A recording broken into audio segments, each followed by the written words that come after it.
இயேசு கிறிஸ்துவின் இணையற்ற நாமத்தினால் உங்கள் அனைவரையும் வாழ்த்தி வரவேற்கிறேன். கர்த்தர் நல்லவர், அவர் எப்பொழுதும் நன்மை செய்கிற தேவனாய், எங்களை விடுவிக்கிற தேவனாய், எங்களை பாதுகாக்கிற தேவனாய், அனுதினமும் எங்களை வழி நடத்துகிற தேவனாய் அவர் இருக்கிறார். ஆமேன்.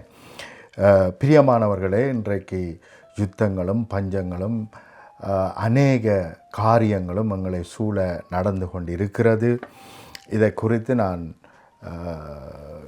ஜனவரி 1 நான் பேசியிருக்கிறேன். யுத்தங்கள் வரும், விதமான கொரோனா வைரஸுகள் வரலாம். ஈவன் UK கொடி வந்து தாழ்த்தப்பட்டு பறக்கிறதாக பார்க்கப்படுகிறது. ஆகவே குயின் கூட கூடிய சீக்கிரம் மறிக்கலாம். ஸோ நிறைய காரியங்கள் சம்பவிக்க இருக்கிறது. இந்த நாட்களிலே அநேகமாய் தேவனையும் தேவனுடைய வார்த்தையையும் தேட வேண்டி இருக்கிறது. இன்றைக்கு பாருங்கள், தெருக்களில் எல்லா இடங்களிலும் தேவனை விசுவாசிக்கிறவர்கள் வந்து ஜெபம் பண்ணி கொண்டிருக்கிறார்கள்.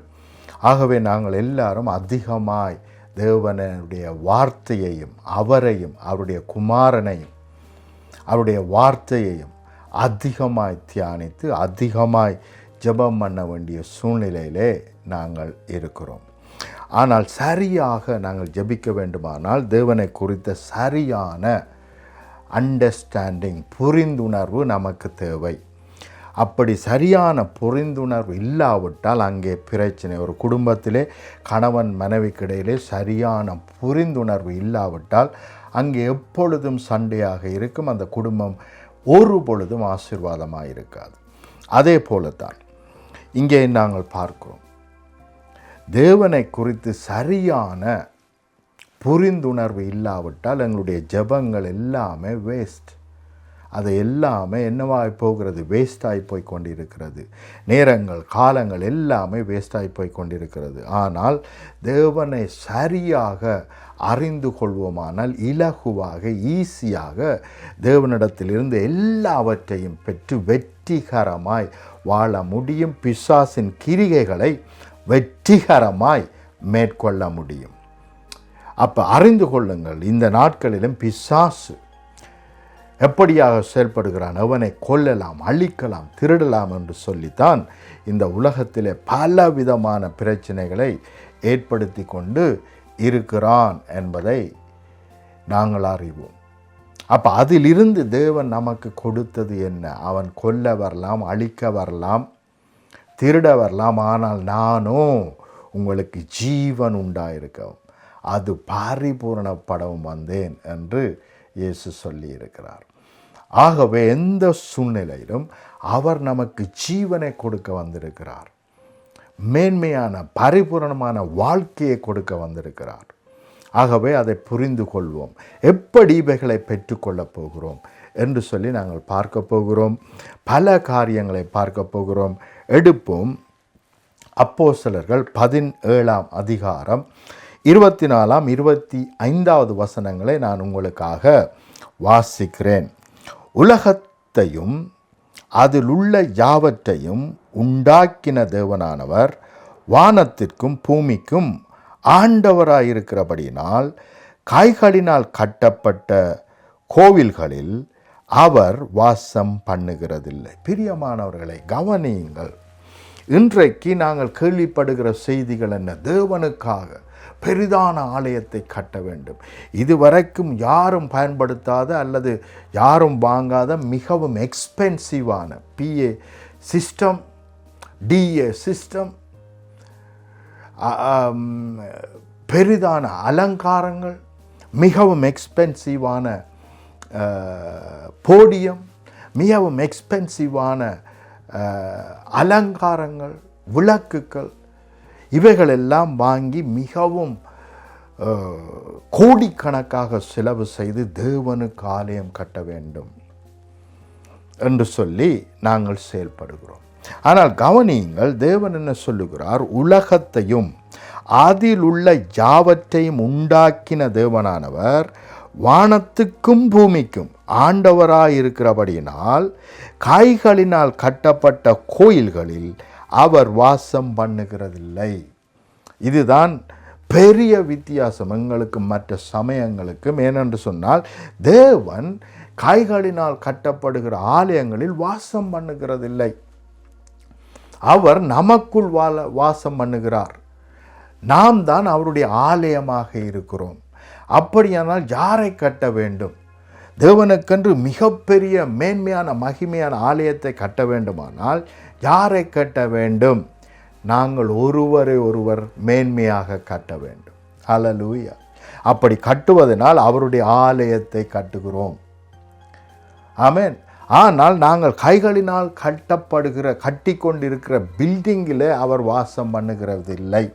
வானம் எனக்கு சிங்காசனம், பூமி எனக்கு பாதபடி என்று சொன்ன இப்பேற்பட்ட மகா பெரிய தேவனுக்கு நாங்கள் எப்பேற்பட்ட ஆலயத்தை கட்ட முடியும்? ஆகவே பிரியமானவர்களே, நாங்கள் அனுதினமும் என்ன செய்கிறோம்? சபையிலே மணி சேர்க்கிறோம். ஆலயத்தை கட்ட வேண்டும், கர்த்தருக்கென்று பெரிய ஆலயத்தை கட்ட வேண்டும் என்று மணி சேர்க்கிறோம். அத்தனையின் தவறு. சேர்க்கப்பட்ட மணிகள் எல்லாம் ஜனங்களை கட்டுவதற்கு பயன்படுத்தப்பட்டிருக்க வேண்டும், பயன்பட வேண்டும். ஏழைகள், எளியவர்கள், அனாதைகள், விதவைகள் இவர்களுக்கு உதவி செய்யும்படி, அவர்களுடைய வாழ்க்கையை கட்டும்படி பயன்பட வேண்டும். ஒருவருக்கொருவர் ஆசீர்வாதமாக இருக்கும்படிக்கு தான் தேவன் நம்மை ஆசீர்வதிக்கிறார். ஆனால் நாங்கள் ஆசீர்வாதத்தை பெற்றுக்கொண்டு அல்லது மற்றவர்களிடத்திலே காணிக்கையை கொண்டா, தசமபாகத்தை கொண்டு வா கொண்டு வா கொண்டு வா கொண்டு வா என்று வாங்கி நாங்கள் எங்களுக்கு பெரிய கோட்டைகளை கட்டி கொண்டிருக்கிறோம். ஆனால் என்ன சொல்லுகிறோம்? தேவனுக்கென்ற ஆலயத்தை கட்டுகிறோம். ஆனால் வேதம் தெளிவாக சொல்லுகிறது, நீங்களே தேவனுடைய ஆலயம். நானும் நீங்களும் தான் தேவனுடைய ஆலயமாக இருக்கிறோம். நாங்கள் கட்ட வேண்டியது உங்களையும் என்னையும் ஒவ்வொருவரை கட்ட வேண்டும். என்னுடையத்தில் இருக்கிற திறமைகளை வைத்து உங்களை கட்ட வேண்டும், உங்களிடத்தில் இருக்கிற ஆசீர்வாதங்களை வைத்து என்னை கட்ட வேண்டும். இப்படி ஒருத்தர் கட்ட வேண்டும். நாங்கள் 2 பேரும் ஆசீர்வாதமாக இருந்தால் எளியவர்கள், திருப்பி செய்ய முடியாதவர்கள், அனாதைகள், இவர்களை கட்ட வேண்டும், இவர்களுடைய வாழ்க்கையை கட்ட வேண்டும் என்பதே தேவ சித்தமாய், தேவ திட்டமாய் இருக்கிறது. ஹல்லேலூயா. இங்கே பார்க்கிறோம், அது மாத்திரமல்ல, எல்லாருக்கும் ஜீவனையும் சுவாசத்தையும் சகலத்தையும், ஜீவனையும் சுவாசத்தையும் சகலத்தையும் கொடுக்கிற அவர் தமக்கு யாதொன்று தேவையானது போல மனுஷர் கைகளால் பணிவிடை கொள்ளுகிறதும் இல்லை. அப்போ கவனிங்கள், தேவன் தன்னை குறித்து இந்த இடத்திலே தெளிவாக பேசி வைத்திருக்கிறார். ஆனால் நாங்கள் அவரை புரிந்து கொள்ளாமல் கம்ப்ளீட்டாய் தவறான வழியிலே போய்கொண்டிருக்கிறோம். கவனிங்கள், இங்கே அவர் என்ன சொல்லுகிறார்? எல்லோருக்கும் ஜீவனையும் சுவாசத்தையும் சகலத்தையும் கொடுக்கிற அவர். கவனிங்கள், இந்த பூமியில் இருக்கிற அத்தனையும், சுவாசிக்கிற அத்தனையும், உயிரோடு இருக்கிற அத்தனைக்கும் ஜீவனை கொடுத்தவர் அவர். சுவாசத்தை கொடுத்தது அவர். இதுவரைக்கும் வாழ வைத்து கொண்டிருப்பது அவர். எல்லாவற்றையும் நமக்கு கொடுப்பது அவர். நாங்கள் கொடுத்ததின்படி அல்ல, நாங்கள் விதைத்ததின்படி அல்ல, நாங்கள் அதிகமாய் ஜெபித்ததின்படி அல்ல, நாங்கள் அதிகமாய் உபவாசம் இருந்ததின்படி அல்ல. அவர் எங்கள் மேல் வைத்த அன்பின் நிமித்தம், எங்கள் மேல் வைத்த பாசத்தின் நிமித்தம், நேசத்தின் நிமித்தம் எங்களுடைய தகப்பனாக அவர் இங்கே செயல்படுகிறார். ஆமேன். ஆனால் எங்களிடத்திலிருந்து எதையும் அவர் எதிர்பார்க்கவில்லை என்று இந்த வசனம் தெளிவாக சொல்லுகிறது. அவர் எங்களிடத்திலிருந்து ஏதாவது விதையுங்கள் என்று எதிர்பார்க்கவில்லை. அல்லது அதிகமாய் நீங்கள் என்ன செய்யுங்கள், என்னை பிரியப்படுத்துங்கள், அப்பொழுது நான் உங்களுக்கு ஜீவனையும் சுவாசத்தையும் தருவேன் என்று அவர் சொல்லவில்லை. ஜீவனையும் சுவாசத்தையும் மற்ற எல்லாவற்றையும், கவனியுங்கள், இந்த வசனம் மிக மிக மிக முக்கியமான வசனம். ஆனால் நாங்கள் இன்றைக்கு என்ன செய்கிறோம்? வேதம் தெளிவாக சொல்லுகிறது, நேற்றும் இன்றும் என்றும் அவர் மாறாதவர். எந்த கிரிகையினாலும், எங்களுடைய எந்த கிரிகையினாலும் அவரை மாற்ற முடியாது என்று வேதம் சொல்லுகிறது.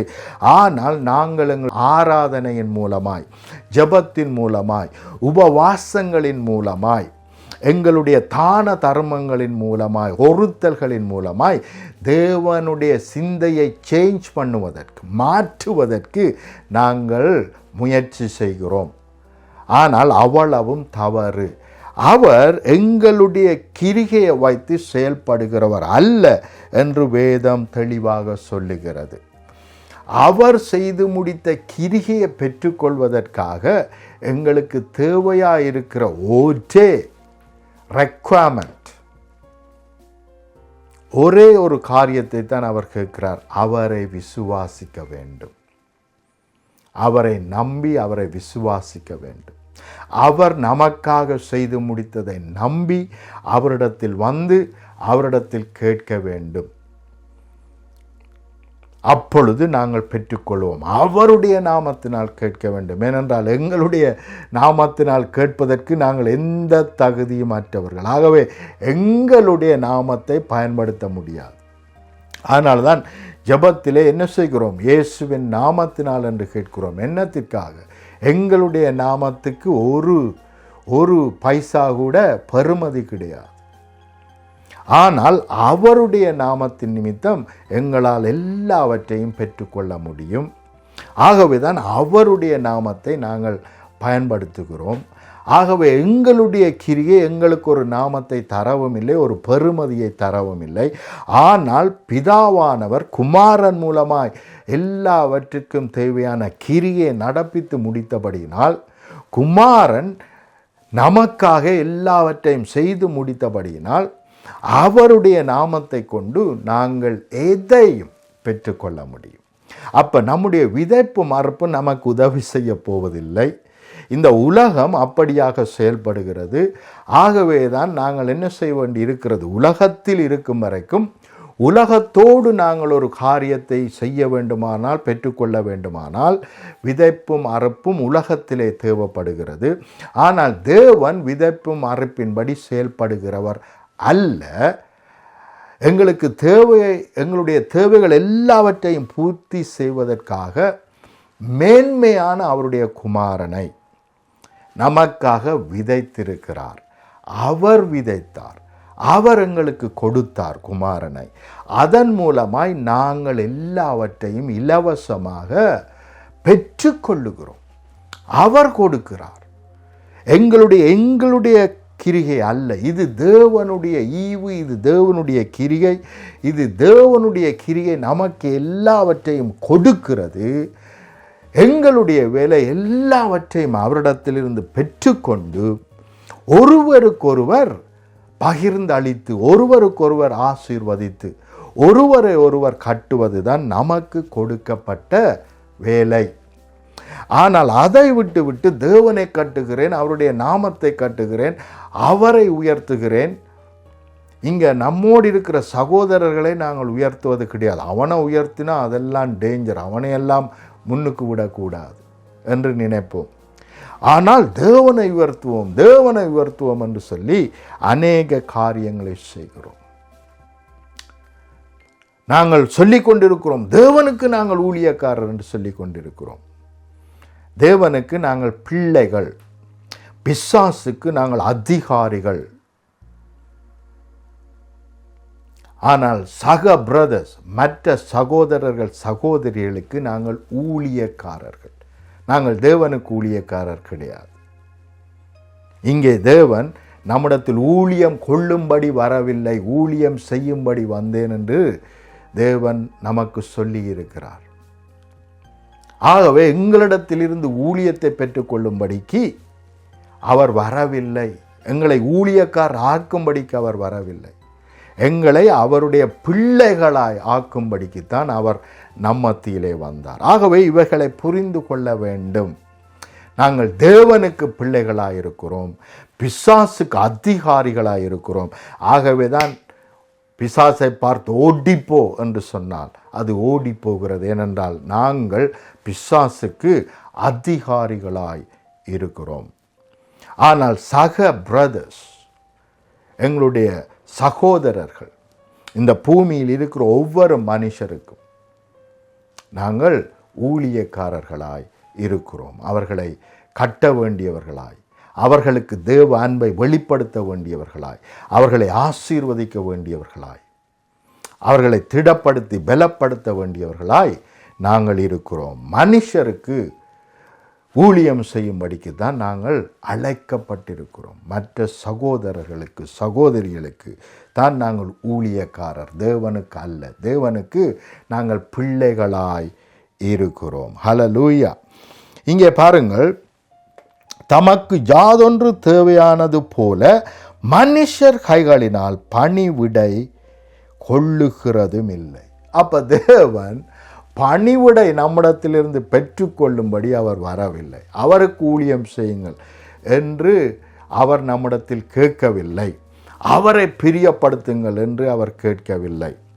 அவர் சமாதானம் இழந்து போய் வரவில்லை, சந்தோஷம் இழந்து போய் வரவில்லை. நாங்கள் அவரை குஷிப்படுத்துவதற்கு, அவரை சந்தோஷப்படுத்துவதற்கு, சமாதானப்படுத்துவதற்கு நாங்கள் யார்? தேவனையே சமாதானப்படுத்த எங்களால் கூடுமானால் நாங்கள் தேவனுக்கு தேவர்கள், தேவனை விட பெரியவர்கள். அப்போ இப்படியாக நாங்கள் நினைப்பதினால் தேவனை சமாதானப்படுத்த வேண்டும், தேவனை சந்தோஷப்படுத்த வேண்டும், தேவனுடைய நாமத்தை உயர்த்த வேண்டும் என்றெல்லாம் நாங்கள் செயல்படுவோமானால் நாங்கள் தேவனை பார்க்கிலும் பெரியவர்கள் என்பதாகத்தான் அர்த்தம். ஆகவே தயவு செய்து இப்படியான காரியத்தை நாங்கள் விட்டு விடுவோம்.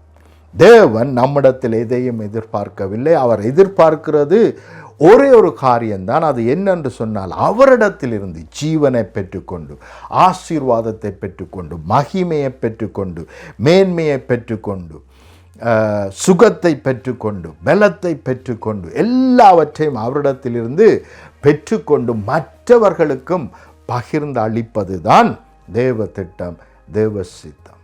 அல்லேலூயா. இன்னும் அநேக வார்த்தைகள் மூலமாய் இந்த காரியங்களை உங்களுக்கு புரிய வைக்க நான் விரும்புகிறேன். மத்தேயு 20ஆம் அதிகாரம் 28வது வசனம் இப்படியாக சொல்லுகிறது, அந்தப்படியே மனுஷகுமாரன் ஊழியம் கொள்ளும்படி வராமல் ஊழியம் செய்யவும் அநேகரை மீட்கும் பொருளாக தம்முடைய ஜீவனை கொடுக்கவும் வந்தார் என்றார். கவனியுங்கள், இங்கே தேவன் தன்னுடைய ஜீவனை கொடுக்கும்படி வந்திருக்கிறார். எங்களிடத்திலிருந்து அவர் ஊழியத்தை பெற்றுக்கொள்ளாமல், எங்களிடத்திலிருந்து நீங்கள் உங்களுடைய ஜீவனை கொடுப்பீர்களா, உங்களுடைய ஃபைனான்ஸை கொடுப்பீர்களா, உங்களுடைய பிள்ளைகளை எனக்கு கொடுப்பீர்களா என்றெல்லாம் அவர் கேட்க வரவில்லை. மாறாக எல்லாவற்றையும் கொடுக்கிறதோடு இயேசு கிறிஸ்து என்னும் விலையேறப்பெற்ற குமாரனை நமக்கு கொடுக்கும்படி வந்தார். அவர் நம்முடைய மரணத்தை ஏற்றுக்கொண்டு நம்மை மரணத்திலிருந்து விடுதலையாக்கும்படி அவர் வந்தார். நமக்கு ஜீவன் உண்டாயிருக்கும்படி, அவருடைய ஜீவனின் நிமித்தம் நாம் ஜீவனடைந்து வாழும்படிக்கு அவர் வந்தார். நமக்கு கொடுக்க வந்தார். நம்மிடத்திலிருந்து எடுக்க வரவில்லை, ஊழியம் கொள்ளும்படி வரவில்லை. ஆனால் நாங்கள் இன்றைக்கு என்ன சொல்லுகிறோம்? கர்த்தருக்காக நான் ஊழியம் செய்கிறேன், ஊழியம் செய்கிறேன், கர்த்தருக்காக என்னை அவர் ஊழியக்காரனாய் அழைத்திருக்கிறார் என்று சொல்லி கொண்டிருக்கிறோம். ஆனால் அவர் எங்களை ஊழியக்காரர்களை அழைக்கவில்லை, அவர் எங்களை பிள்ளைகளாய் அழைக்கிறார். ஹல்லேலூயா. பிள்ளை தன்னுடைய தகப்பனுக்கு ஊழியம் செய்வது டோட்டலாய், கம்ப்ளீட்டாய் வித்தியாசம். ஒரு வேலைக்காரன் ஒரு எஜமானுக்கு ஊழியம் செய்வது, ஒரு வேலைக்காரன் எஜமானுக்கு ஊழியம் செய்வதற்கும், ஒரு மகன் தன்னுடைய தகப்பனுடைய எதிரே வாஞ்சையின்படி வாழுவதற்கும் வித்தியாசம் உண்டு.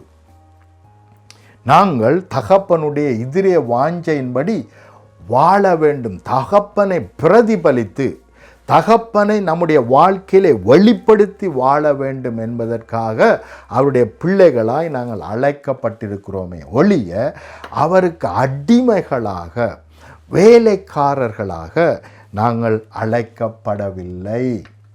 ஆகவே இவற்றை தெளிவாக புரிந்து கொள்ள வேண்டும். ஹல்லேலூயா. ஸோ இங்கே தேவன் ஊழியம் கொள்ளும்படி வராமல் நாங்கள் ரொம்ப பிஸியாக இருக்கிறோம். மாத்தாள் மரியாளை பார்த்தால் மாத்தாள் ரொம்ப பிஸி. அவரை எப்படியாவது சந்தோஷப்படுத்த வேண்டும், அவருக்கு பிரியமானதெல்லாம் ஆக்கி கொண்டு வந்து என்ன செய்ய வேண்டும், அவர் முன்னாலே படைக்க வேண்டும், அவரை சந்தோஷப்படுத்த வேண்டும், அவரை குஷியாக வைத்திருக்க வேண்டும். அப்பொழுதுதான் அவரிடத்திலிருந்து ஏதாவது பெற்றுக்கொள்ளலாம். இது மார்த்தாளின் ஊழியம். ஆனால் மரியாளின் ஊழியம் என்ன என்று சொன்னால், அவர் தன்னுடைய வார்த்தையை கொடுக்க வந்திருக்கிறார். ஜீவனுள்ள அந்த வார்த்தை நம்மை உயிர்ப்பிக்கும், அந்த வார்த்தை நம்மை வழி நடத்தும், அந்த வார்த்தை நமக்கு ஆசீர்வாதத்தை கொண்டு வரும். அவர் செய்து முடித்ததெல்லாம் அவருடைய வார்த்தையிலே இருக்கிறது. ஆகவே அவரிடத்திலிருந்து நான் எல்லாவற்றையும் பெற்றுக்கொள்ள வேண்டும் என்று சொல்லி மரியாள் நினைத்து அவருடைய பாதப்படியில் இருந்து அவருடைய வார்த்தையை கற்றுக்கொள்ளுகிறார். ஜீவனுள்ள மன்னாவாய் பெற்றுக்கொள்ளுகிறார். அப்போ மரியாள் எல்லாவற்றையும் அவரிடத்திலிருந்து பெற்றுக்கொள்ள வேண்டும். அவர் தர வந்திருக்கிறார். நான் அவரிடத்திலிருந்து இலவசமாக இனாமாக பெற்றுக்கொள்வது தான் தேவ சித்தம், தேவ திட்டம். அதுதான் அவருக்கு சந்தோஷம், அதுதான் அவருடைய நோக்கம் என்பதை தெளிவாக அறிந்து அவருடைய பாதப்படியில் இருந்து கற்றுக்கொள்ளுகிறார்.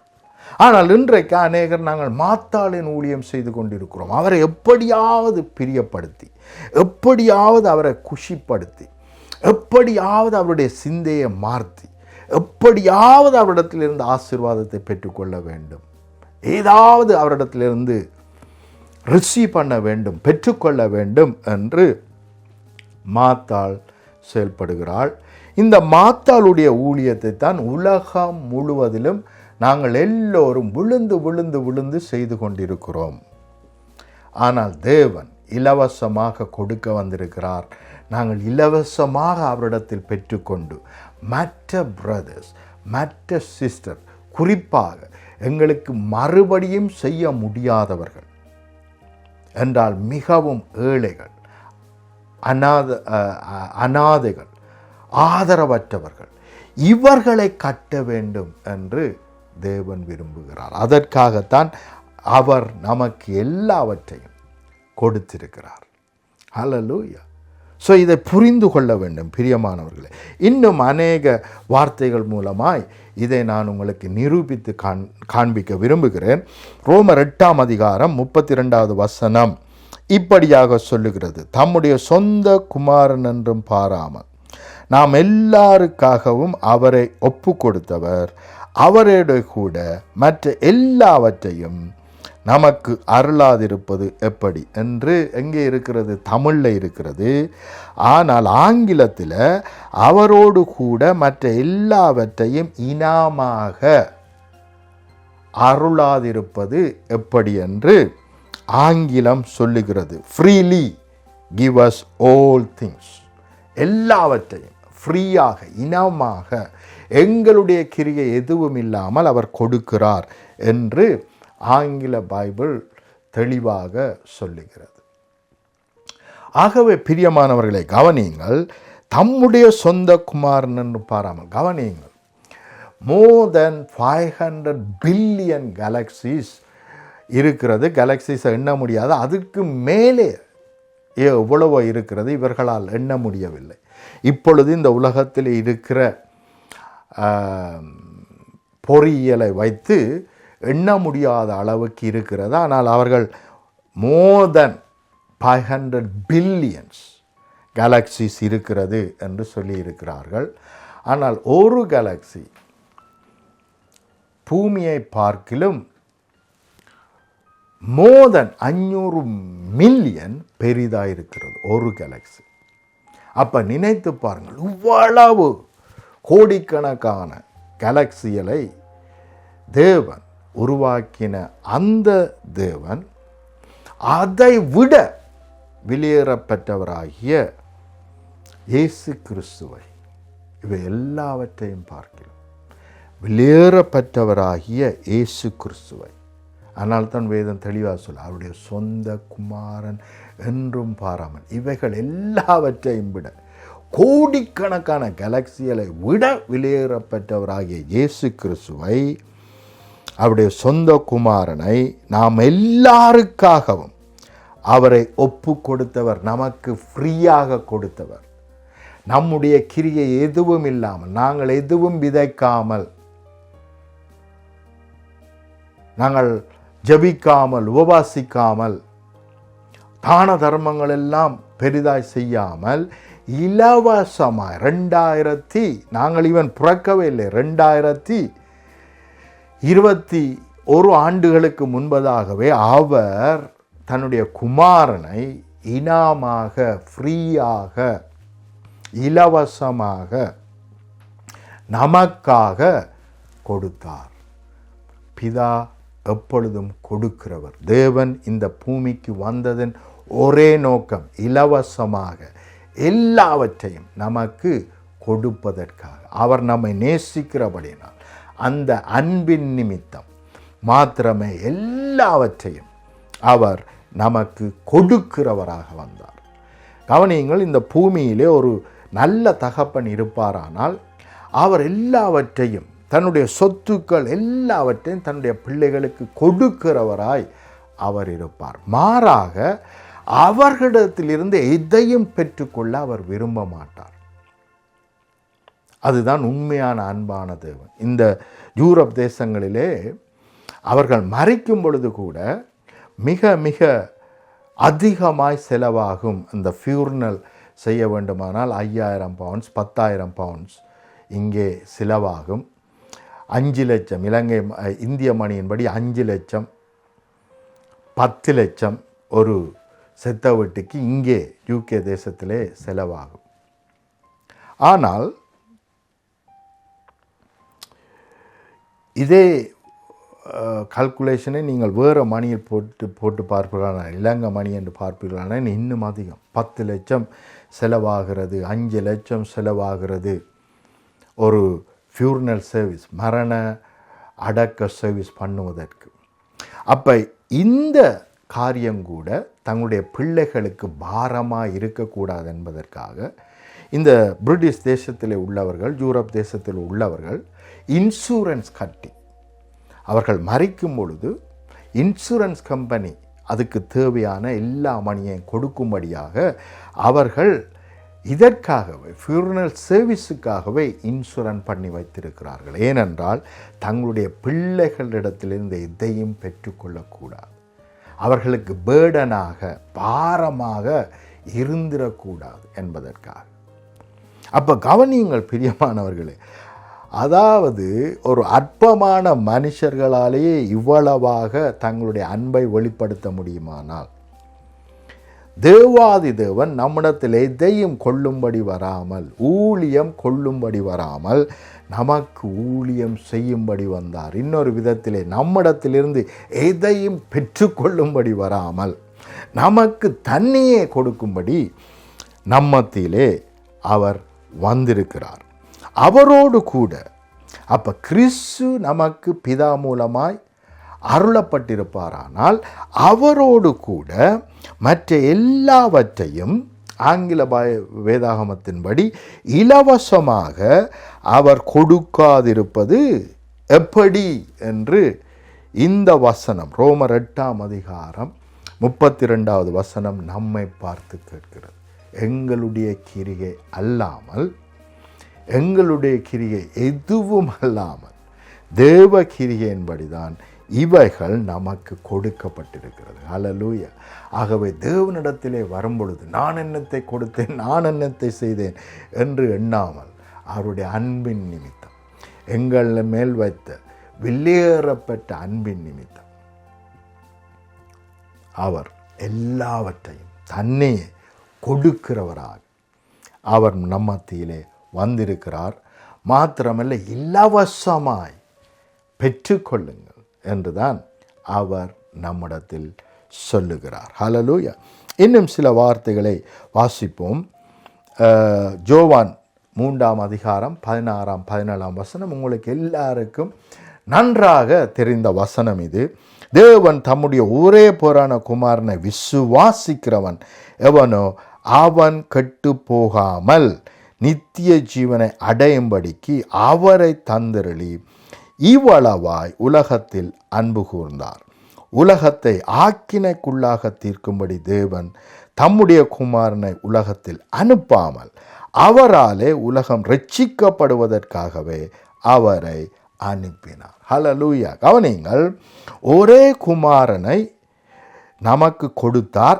அவரை விசுவாசிப்பதன் மூலம், அவருக்காக தசவாங் காணிக்கை கொடுப்பதன் மூலமாய் அல்ல, அல்லது விதைப்பதன் மூலமாய் அல்ல, அவரை விசுவாசிப்பதன் மூலமாய், அல்லது 40 நாள் உபவாசம் இருந்தேன் அதனால் பெற்றுக்கொள்வேன் என்பதனால் அல்ல, அவரை விசுவாசிப்பதனால் தான் நாங்கள் எல்லாவற்றையும் பெற்றுக்கொள்ளுகிறோம். தம்முடைய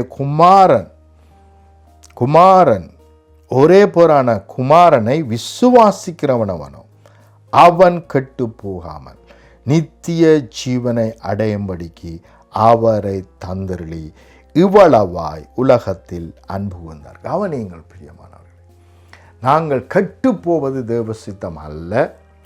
அவரிடத்திலிருந்து ஜீவனை, ஆசீர்வாதத்தை, பலனை, சமாதானத்தை, சந்தோஷத்தை, விடுதலையை, சுகத்தை நாங்கள் குமாரன் மூலமாய், குமாரனை விசுவாசிப்பதன் மூலமாய், குமாரனுக்காக ஏதாவது செய்வதன் மூலமாய் அல்ல, குமாரன் நமக்காக செய்து முடித்ததை விசுவாசிப்பதன் மூலமாய் நாங்கள் ஜீவனை பெற்றுக்கொள்ளுகிறோம். நித்திய ஜீவனை இலவசமாக பெற்றுக்கொள்ளுகிறோம். ஆகவே அன்பான தேவன் நமக்கு கொடுக்கிறார். நாங்கள் அவருடைய பிள்ளைகளாக அதை பெற்றுக்கொண்டு அவரைப் போலவே நாங்களும் மற்ற சகோதரர்களை, சகோதரிகளை ஆசீர்வதிக்க வேண்டும் என்பது தேவ சித்தம். அவரைப் போலவே நாங்கள் செயல்பட வேண்டும். அவரிடத்தில் பெற்றுக்கொண்டு அவரைப் போலவே மற்றவர்களுக்கு உதவி செய்ய வேண்டும், ஆசீர்வதிக்க வேண்டும், அவர்களை கட்ட வேண்டும், நாட்ட வேண்டும் என்று தேவன் விரும்புகிறார். அதற்காகவே அவர் எல்லாவற்றையும் நமக்கு இலவசமாக கொடுக்கிறார். ஹல்லேலூயா. இன்னொரு காரணமும் உண்டு, ஏன் அவர் இலவசமாய் நமக்கு கொடுக்கிறார் என்று அதை நாங்கள் பேர்ந்து பார்க்க போகிறோம். இன்னொரு வசனத்தை நான் உங்களுக்காக வாசிக்கிறேன். யோவான் 10ஆம் அதிகாரம் 10, 11 வசனங்களை நான் உங்களுக்காக வாசிக்கிறேன். திருடன் திருடவும் கொல்லவும் அழிக்கவும் வருகிறானே அன்றி வேறொன்றுக்கும் வரான். நானோ அவைகளுக்கு ஜீவன் உண்டாயிருக்கவும் அது பரிபூரணப்படவும் வந்தேன். நானே நல்ல மேய்ப்பன்.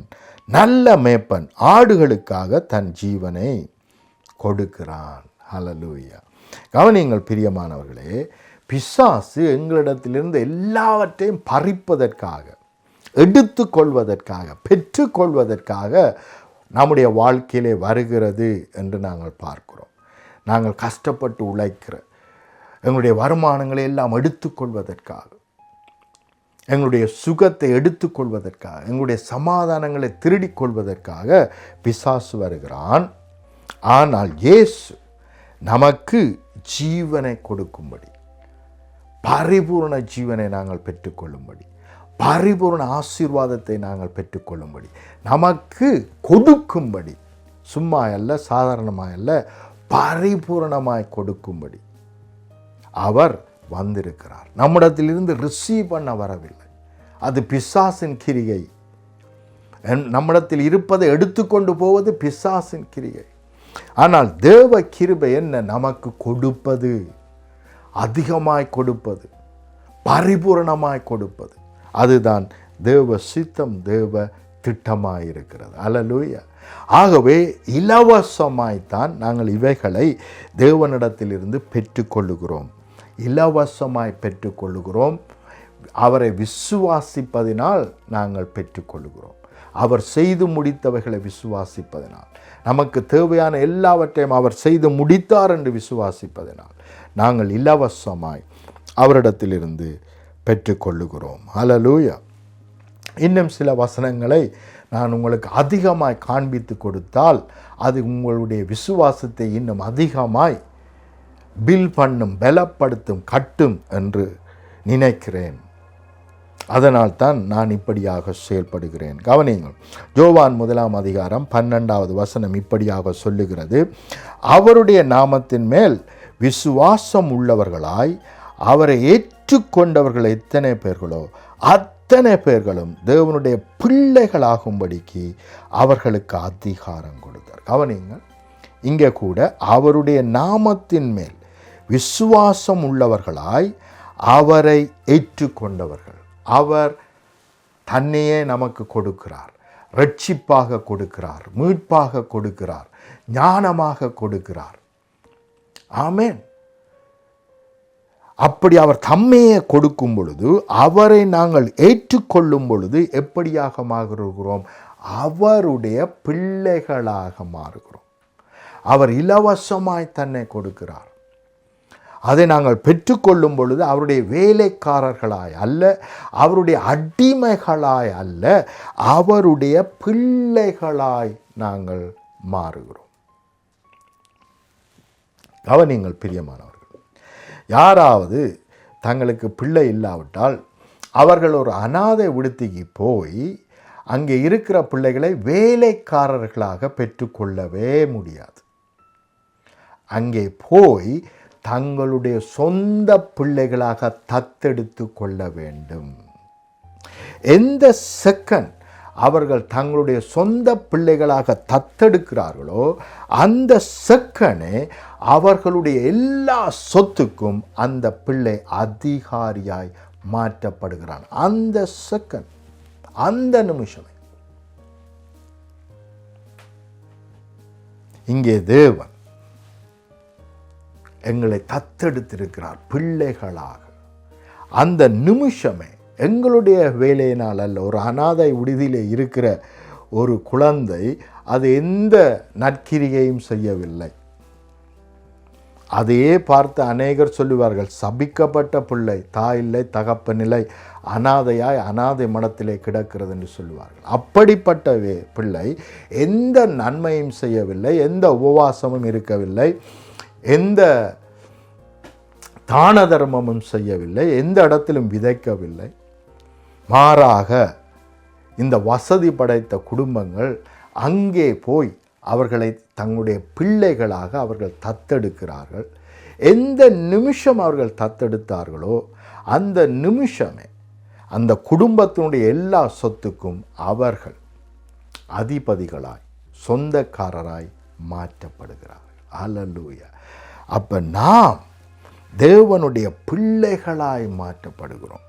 அவரை விசுவாசிக்கிறவர்கள் எத்தனை பேர்களும் அத்தனை பேர்களும் அவருடைய பிள்ளைகளாய் ஆக்கப்பட்டிருக்கிறோம். அல்லேலூயா.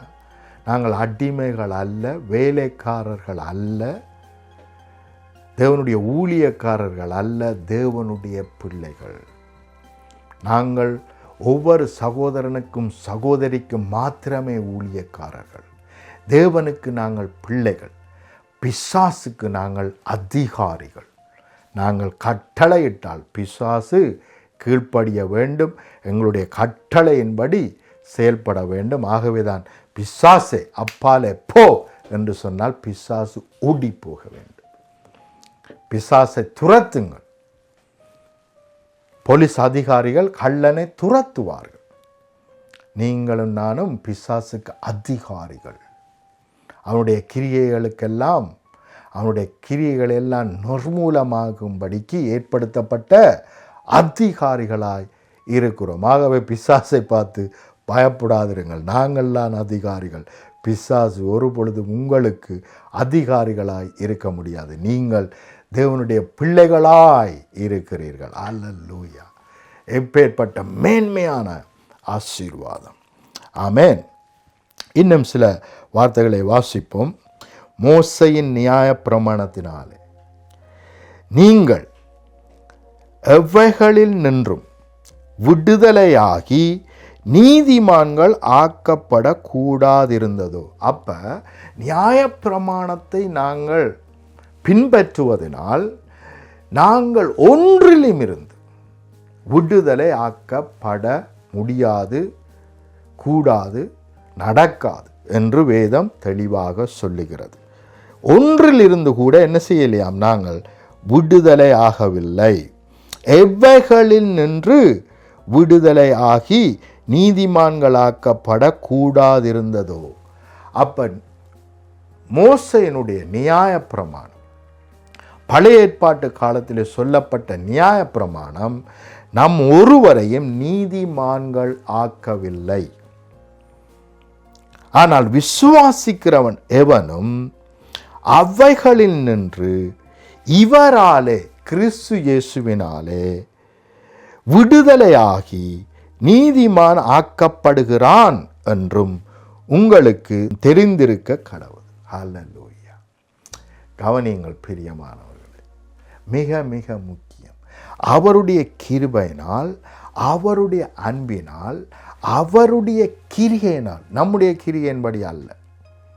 ஆங்கிலத்திலே தெளிவாக சொல்லுகிறது, not of works. அப்ப கவனியுங்கள், it is the gift of God. இங்கே கிஃப்ட் என்று போடல, பார்த்தீங்களா? தமிழ் அநேக காரியங்களிலே முழுமையான ஒரு எண்ணத்தை கொண்டு வரவில்லை, அர்த்தத்தை நமக்கு கொடுக்கவில்லை. இங்கே பார்க்கிறோம், it is the gift of God. ஃப்ரீயாக கொடுப்பது தான் கிஃப்ட். எங்கேயுமே ஆறாவது காசு கொடுங்க உங்களுக்கு கிஃப்ட் கொடுக்குறோம் என்று சொல்லுவாங்களா? கிடையாது. ஃப்ரீயாக கொடுப்பது கிஃப்ட். அன்பின் நிமித்தம் கொடுப்பது கிஃப்ட். ஆகவே அன்பின் நிமித்தம் ஃப்ரீயாக தேவன் நமக்கு என்னத்தை, சல்வேஷனை, எங்களை மீட்கும்படி, மீட்பை, விடுதலையை, ஆசீர்வாதத்தை ஃப்ரீயாக கொடுத்திருக்கிறார். நாட் ஆஃப் ஒர்க்ஸ், எங்களுடைய கிரிகை இனால் அல்ல. லீஸ், புரியுதானே? எங்களுடைய கிரிகையினால் இவைகள் அல்ல என்று பார்க்கிறோம். One and by him everyone who believes is justified from all things. அவரை விசுவாசிப்பதனால் நாங்கள் நீதிமான்களாக்கப்படுகிறோம். கவனியுங்கள், நீதியான கிரிகையினால் அல்ல, எங்களுடைய விதைப்பும் அறுப்பினால் அல்ல. விதைப்பும் அறுப்பை பற்றி நாங்கள் பேசுவோமானால் அது நியாய பிரமாணம், அது பூமிக்குரிய காரியம்.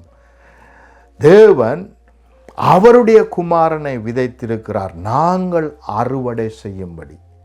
அப்ப அவருடைய குமாரன் மிக மிக மிக வெளியேறப்பட்டவர். அப்ப அவரை விட மேன்மையான கிரியத்தை நம்மால் செலுத்த முடியாது. இயேசுவை விட மேன்மையான ஒரு சீட், ஒரு வித்தை நம்மால் விதைக்க முடியாது.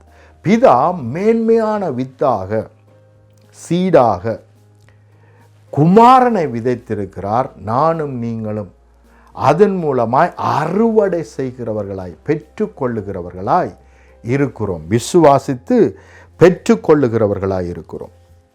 ஆகவே by him, by இயேசுவினால் everyone who believes is justified.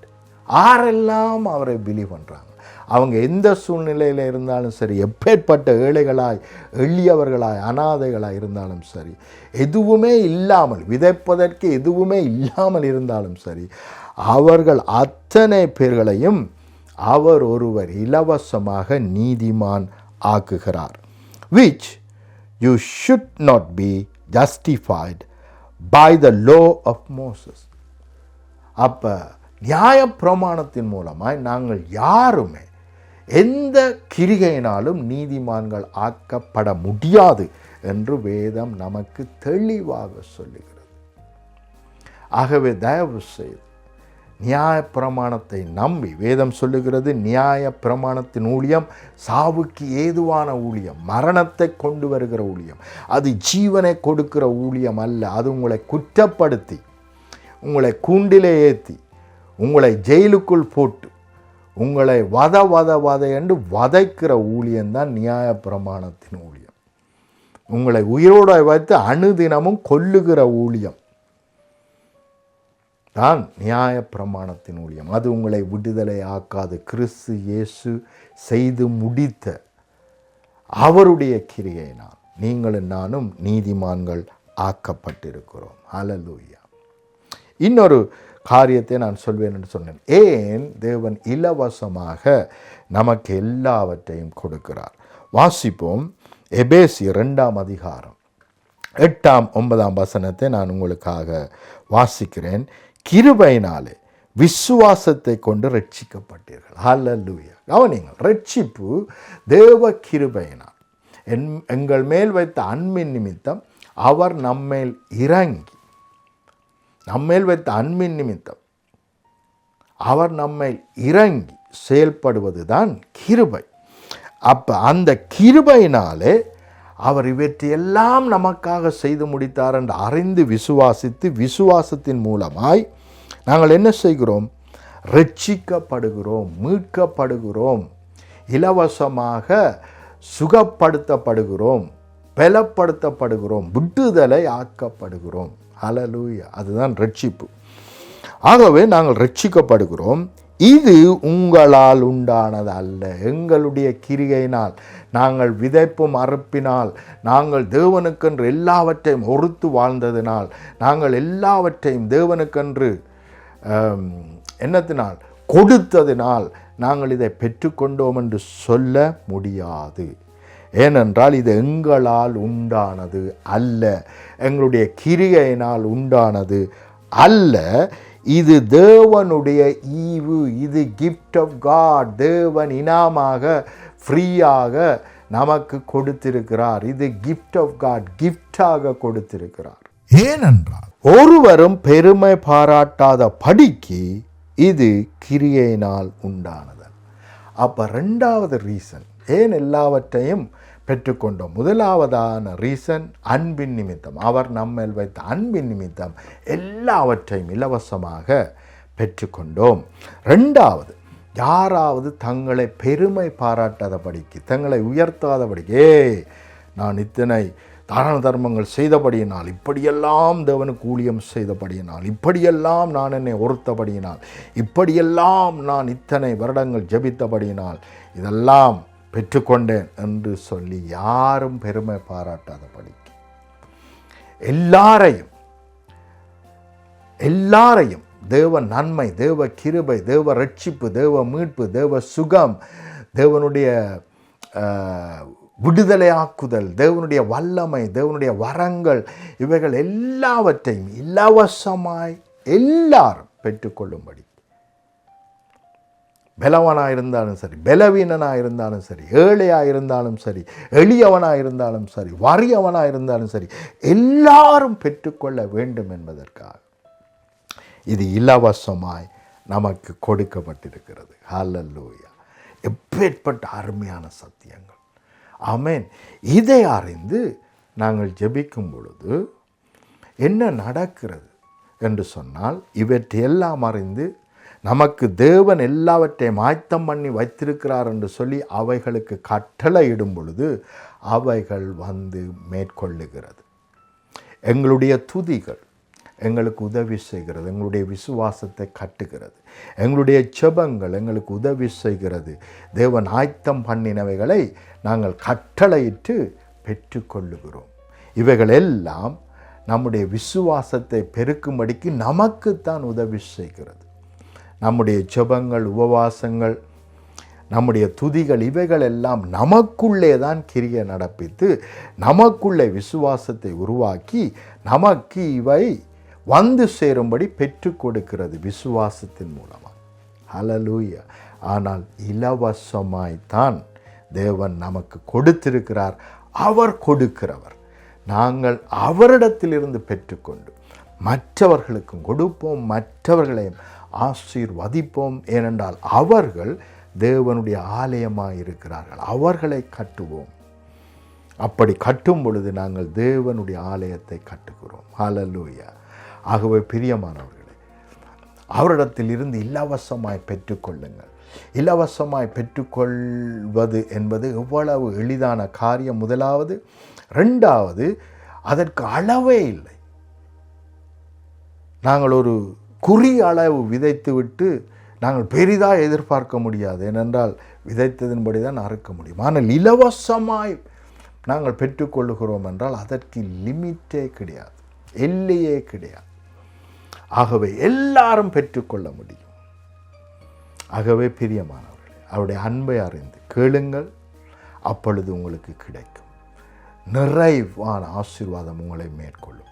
அந்த ஆசீர்வாதத்தை பெற்று மற்ற சகோதரர்களுக்கு சகோதரிகளுக்கு தேவ அன்பை நீங்கள் வெளிப்படுத்தி அவர்களையும் கட்ட வேண்டும் என்பது தேவ சித்தம், தேவ திட்டம்.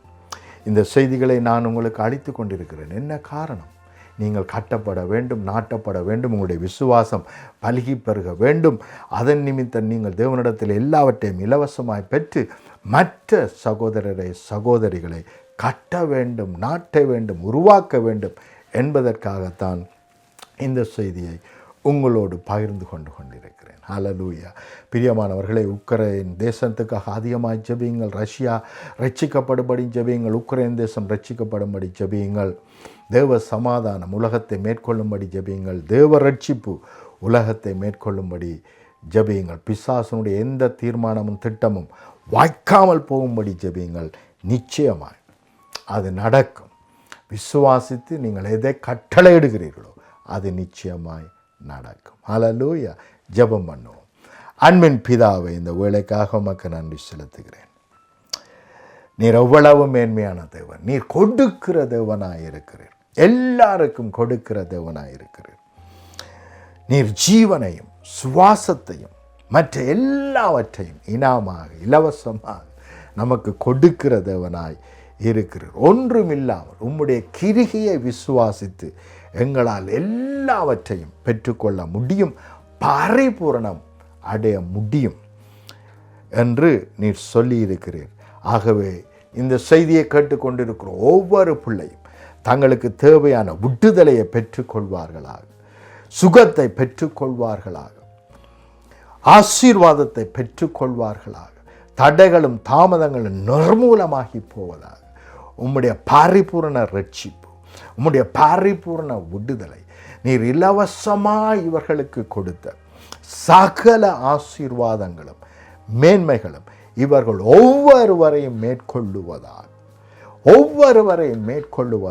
குடும்பங்களை மேற்கொள்ளுவதாக, பிள்ளைகளை மேற்கொள்ளுவதாக. குறிப்பாக ரஷ்யா தேசம், உக்ரைன் தேசம், அதை சூழ இருக்கிற தேசங்கள், அரபி தேசங்கள், உம்மை அறியாத தேசங்கள், இவைகள் எல்லாவற்றையும் உம்முடைய பரிபூரண ரட்சிப்பு மேற்கொள்ளுவதாக. அவருடைய சிந்தையிலே தோன்றுவீராக, அவர்களுடைய கனவுகளிலே தோன்றுவீராக. அநேகர் ஈவன் அரப் தேசங்களிலே இயேசுவை கனவிலே கண்டு ரட்சிக்கப்பட்டிருக்கிறார்களே. ஆகவே சத்தியம் போகாத தேசங்களிலே நீர் தோன்றுவீராக. நீரே மெய்யான தேவனாய் அவர்களுக்கு தோற்றுவிக்கப்படுவதாக நீர் தோன்றுவீராக. உம்முடைய ரட்சிப்பு அவர்களை மேற்கொள்ளுவதாக. ஹல்லேலூயா. அதிகாரிகளை உம்முடைய ரட்சிப்பு மேற்கொள்ளுவதாக, உம்முடைய அன்பு மேற்கொள்ளுவதாக. அப்பொழுது அவர்களால் சரியான முடிவு எடுக்க முடியும். தேசத்தின் அதிகாரிகளை உம்முடைய ரட்சிப்பும் அன்பும் மேற்கொள்ளுவதாக. ஒருவர் கட்டும்படி அழைக்கப்பட்டிருக்கிறோம். அதற்காகவே நாங்கள் ஆசீர்வதிக்கப்பட்டிருக்கிறோம். அதற்காகவே தேவன் நமக்கு ஜீவனை கொடுத்திருக்கிறார் என்பதை அறிந்து ஒவ்வொருவர் கட்டும்படியாய் நாட்டும்படியாய் உம்முடைய அன்பு ஒவ்வொருவரை மேற்கொண்டு அவர்கள் மூலமாய் அது பிரதிபலிப்பதாக, ஒவ்வொருவரை மேற்கொள்ளுவதாக.